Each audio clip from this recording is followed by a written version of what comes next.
endorsing candidates in the primary.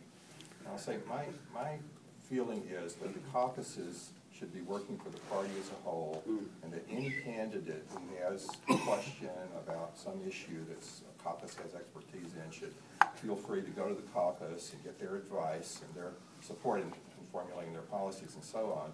But when the caucuses start endorsing, and now we have, the caucuses, we may have caucuses endorsing different candidates, so the women's caucus is pushing one candidate and the black caucus is pushing another candidate, and is that good? I'm very uneasy with that, so I just want to raise that question about, do we want to, if we get into that situation where the caucuses feel like they have to start picking sides, aren't we sort of taking something that should be supporting the whole party and all candidates and turning it into a partisan field of battle?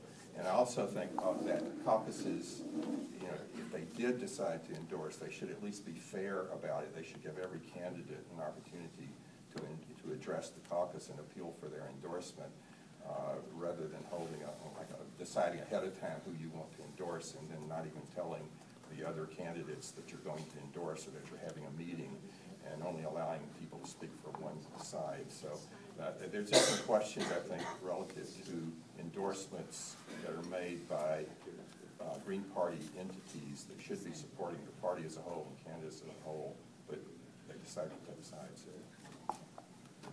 Shannon, you're up. Okay, my comment is related to what Karen and Katie said about communications with the states. And I've been on the accreditation team for the last 2 conventions, or maybe 3 conventions. And when Karen made this the statement, we need communication, we're not getting communication from the states when we're getting communications from some of the states. Obviously. Yeah, I did not mean to make a blanket statement. So it sounded like, but also at the other end, being the one that had to receive that information from the states, it was like pulling teeth. I mean, the states were supposed to get it in by 30 days in advance. I mean, and David McCorkadal and I mean, we were like, what should have been a job that ended 30 days before the convention, we had to keep on going and keep on going and keep on going, because in general, what Karen was saying is accurate, and the states aren't, didn't reply, and then they don't understand why, like we hesitate to accredit them right at the meeting, and so the states do need to take responsibility to accredit their delegations in advance.